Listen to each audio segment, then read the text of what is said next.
What are you doing, Justin? I'm thinking about all the changes that have happened on the missions lately.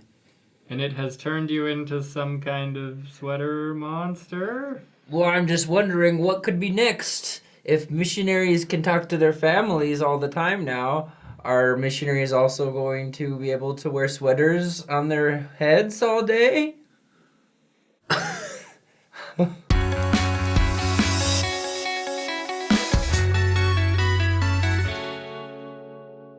So, when my dad was a missionary, he only served for 18 months because missionaries only served for 18 months back then. Earlier than that, if we go back to Joseph Smith's time, they served for years and years. And there wasn't it was just until you were not called anymore. Yeah. You were just like, go out and serve. When do I come home? When I tell you to. Yeah. So lots of changes have happened Right. over the years. More recently, missionaries have had key indicators that they look at and report to their leaders about what they're doing with their time, and a lot of those indicators no longer exist. Sister missionaries can now wear pants. That if you've ever worn a skirt and rode a bike, you would know how important pants can be. Which is why I think that a side saddle bicycle would be a great thing. Just have the option. How would you pedal? I don't know. That it needs to be invented. Somebody invent it. Patent pending. You're gonna see me riding down the street in a skirt, testing out my science. Okay, but yeah, like there's been changes in clothing and the age change. The age change that happened here. I mean, and that affected me, and I don't know if it really. I was on my last 6 weeks when that change came out. No, yeah, because that I left a couple months before I turned 19. So it wasn't a huge deal, but I started my mission a few months earlier than I would have. So. Bigger deal for the sister missionaries. Yeah, because I feel like a lot of sisters were not going to go because, I mean, half of them probably would have been married, by the time they were 21, but then you can go at 19. Well, that's a lot easier. Yeah. So a lot of changes, and this newest one, that missionaries can FaceTime or call their family members every P day. So that's like awesome. I mean, I've got to talk to my brother. I got to talk to my brother too. And that's cool. Like that's way different. And I think what's been so cool is that God is very conscious of the needs of his missionaries. And the prophets and leaders are all very flexible. And I think it also depends on the mission. Every mission kind of has its own rules and stuff too. Yeah. Like my mission president was really strict about what kind of backpack you wore, and others are more strict about the schedule, like aspects of the schedule. Yeah. But yeah, so lots of new changes, and we'd like to hear what you guys think. I don't know, what do you think about specifically the phone calls and stuff? I was ecstatic. Yeah. At first, and I still am. Yeah, I think it's a great totally. thing. I feel like a lot of people are like, but it'll just make them more homesick. Which there's room for like it's nuanced enough that could be the case for some people. Right. It could be a great thing for some people. It could be not a great thing for some people. But I think at least just like having the option there is going to be a lot of fun for a lot of people. Like recently. There was a missionary who passed away. I saw that, yeah. But because of this change, he was able to talk with his family before it happened. That's really cool. Which, I mean, right there is reason enough, I think it makes sense. I wasn't like, oh, this is a bad idea, but when I first heard it, my first thoughts were like, oh, these missionaries, they're so soft these days, that like, oh, they need to talk to phone call their family every week, like. Because I just remember that was a huge growing opportunity for me, was being away from my family, and not having that contact and having to learn how to deal things with my companion and stuff. Like, so that was my personal take on it, but very quickly I kind of repented and retracted that idea because I trust the prophet, and they've thought about these things long and hard. And I think we are going to see a lot of benefits. And obviously, if we're talking about who's the toughest missionaries, going back to the ones who served in Joseph Smith's time. So I can't even compare, I didn't talk to my family every week. Well, they lived in a grass hut for who knows how long. So, as far as toughness goes, there's always going to be someone tougher. Yeah, agreed. But no. I think it'll especially be good for, missionaries who are the only member in their family. Yeah. Being able to talk with, their family and share their Right. testimonies with Well, them. I know because one of I trained a missionary, an elder, and he was the only member of his family, and so it was really, they were very confused at why he was serving a mission. You know, they didn't understand. It's a weird thing if Yeah. you're not a member of the church. And then why can't we talk to you? Like, why do you have to be so isolated? Like, honestly, I will say, like, I don't think we do a lot of cultish things for how much often we get accused of that. Mm-hmm. But missions I think that's the closest we get. You know, like, oh, you're taking our children away from us and they can't talk to us for 2 years. Like, that's weird. Yeah. So I can see how that's probably going to help things be a little easier for people to understand and feel more comfortable with. Yeah, that's true. But I mean, I think, like, if you're in, Ethiopia, like, you're still pretty dang far away from your family. Yeah. Like, calling them every week isn't going to change that. Yeah. I think the biggest thing was with the rise in anxiety and depression that we're seeing a lot. I think that's going to be cool to see sisters and elders able to have that resource. Yeah. Because that's one thing where family connections can help a lot. Yeah. Or bishops, or just or whoever, just being able to have that to help work through problems. Yeah. So I think it'll be interesting though, because I know when I emailed my family, it was always like, okay, if I'm having a problem with a companion, I can email my mom about my companion and get answers and stuff. Mm-hmm. But it's not like you're gonna FaceTime your mom and be like, hey mom, I'm having a problem with my companion. Can you give me advice? Because he's gonna be right there. Now they can text them though. That's true. There you go. So just as personal conversations, I think it is gonna require a lot more personal responsibility.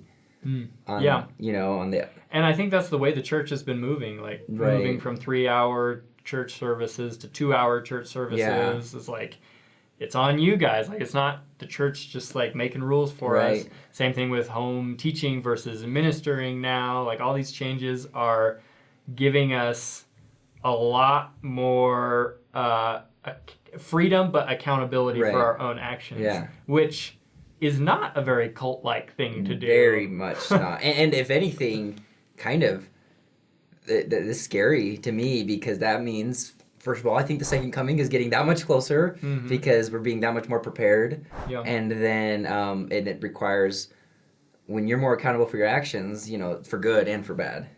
So if you're not doing the things you should do, then, but if you are, then you get that much more blessings. Or you change and grow that much more. So let's play a game. It's called the speculation game because speculating is a fun thing to do. Okay, ready? I've got my speculation spectacles on. Okay, I'm going to hold these on until we're done. So, oh my gosh. Let's go. Please don't. So I lose blood in my fingertips. What? So all these changes are happening to in terms of missionary work and the church, but we're going to focus on missionary work today. Right. And we're going to talk about maybe what we think is likely or not likely to change in the future. Also understanding that we have absolutely no power over it. So I think we should turn this into a competition. To see we can check them off in the future. So I think you and I should take our favorite top 3 or 4 speculations. All right. And then we obviously can't have the same ones, and then we'll see who wins. Somebody keep track of this thing for us. In a few years. And all right. So one of them is that maybe missionaries will be able to wear colored shirts in the future. Okay. I think no chance in HE double hockey sticks will that happen. Really?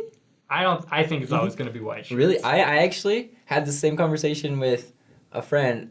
I think it was my girlfriend, actually. But that I think missionaries are going to be able to wear street clothes. Really? Yeah, not even dress clothes at all. Because I understand that in some countries missionaries aren't allowed to proselyte and they have to wear street clothes. Right. But you're thinking proselyting missionaries, all proselyting in street clothes, out there in their just like college student, normal, just has a badge on. All right. Yeah. I don't think that will ever happen, but somebody keep track of this for us. Okay. We'll see. Okay, what's next? Oh, well, that was the next one. Missionaries wearing casual clothing. Oh, okay, cool. I guess that's just a step up from colored shirts. I don't know. Sister missionaries are wearing pants now. You never know what's coming next. Another missionary age change. Think it's likely? Think it's not? Younger to older, older to younger? What do you think? I think that one is reasonable. Okay, that's funny. Yeah, because I feel like they can't go any younger. Yeah, I think if there was a change, it would probably be to older again. You think so? Like this, okay, we tried this out. I think that the most likely, if there's an age change, the most likely change would probably be making it the same age for men and women. 18 for both or 19 for both or something. Yeah, something like that. Okay. I wouldn't be surprised if that happened. That's fair. Do you think? I don't think it's going to happen, but... Okay. Noted. All right. Shorter mission assignments, like back to 18 months or something like that. Oh, interesting. I don't know. I think that it is... Because, like, if they change the age, I think it'll just equalize between the genders. Uh-huh. I think if they change the amount of time you serve, it will also equalize. Right, both the genders. 18. And yeah, I think it would be more likely that it would go down to 18 months for everybody. I think it's possible that they would go to, like, specialized, like, mission assignments. Like, literally, like, you and your stake president decide you're going to serve, like, based off of your circumstances or whatever, so that you could say, I want to serve for 2 years. And you, like, pitch, like, how long you want to serve to them, you know? Okay. With, like, a maximum and a minimum, maybe. So maybe like a few different options. Yeah, because I think the way things are going, how personal like and how interactive the gospel has been with our leaders. Because before it's just the church is like kind of so far away, so untouchable. The leaders are so far away that it's just okay. Here's the rules, now do it. But now because we have so much interaction between the leaders and the members, I think something like that could be possible. That'd be interesting. I don't think that would happen because I think the cultural implications would be painful if you had like a 12-month mission, an 18-month mission, and a 2-year mission. I think it would create this dichotomy where you're like, I served a mission for 2 years. How long did you serve? You know, I mean, like that. If that's what's going to happen to the members, then that's shame on them, you know? True. Yeah. That's true. No, but that's fair. That's fair. All right. Another one is that the members themselves will be teaching the missionary lessons, and the missionaries will just be there for kind of support. So instead of the members supporting the missionaries will support the members. I think that's kind of the idea. Yeah. I mean, I think that's always been the idea, is that we don't need missionaries because members are so proactive in teaching the gospel. Or they're supposed to be, yeah. They're supposed to be. So, I don't know if that's going to be ever explicitly stated, but I could see this, like, that being more of an emphasis. Yeah. I kind of see us slowly moving because, like, I mean, direction. when I started my mission, we only worked off referrals. Yeah. Like, we weren't allowed to contact the first year of my mission. And then it wasn't going too well, so then we could contact again. It was the opposite for me. We contacted like the first year, and then the second year we didn't. Yeah. But yeah. Yeah. That'll be an interesting one to see what happens. I don't know if you can ever say, okay, missionaries, stop working, let the members do everything. Because if you're a mission, like I know me personally, it killed me not to be able to like, to waiting on the members to do stuff, you know. But. And I think like there's something to be said for just the privilege of being a full-time missionary. Yeah. Like, even, like, putting aside, like, the church and the gospel and everything, it's just, like, a growing experience as a person. Right. Which, and I think that's extremely valuable. Right. But I think the church will be most successful in retention when the members are more, if not, like, 60%, and missionaries 40%. Agreed. Involved in the conversion of new converts. Yeah. Agreed. So those are all I have on my list of possible things that have been flying around. But do you have any other things you think might change? I think younger couples missions. Because right now it's usually, you know, like they're in their, 50s, 60s? Yeah, like you know? retired. Right, retired. But I think I could see, like, recently, like, people married in their 20s, don't have kids yet, can serve a mission together.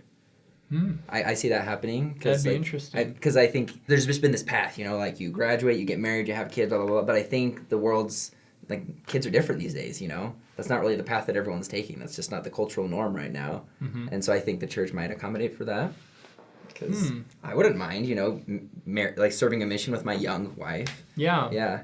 That would be interesting. Yeah. I like, my first reaction to that is like family is always going to be Right. emphasized No, first. have kids. Yeah. But like, I see where you're coming from, Yeah. and that would be like a really cool Sure. growing experience with Or- your spouse. right. Early on in your marriage. Yeah. I mean, because just a year, And you wouldn't have to deal with bad companions. You'd have your Right. wife. Exactly. But you would probably be just as effective Yeah. as the other young missionaries. If not more. Right. Probably more. Yeah.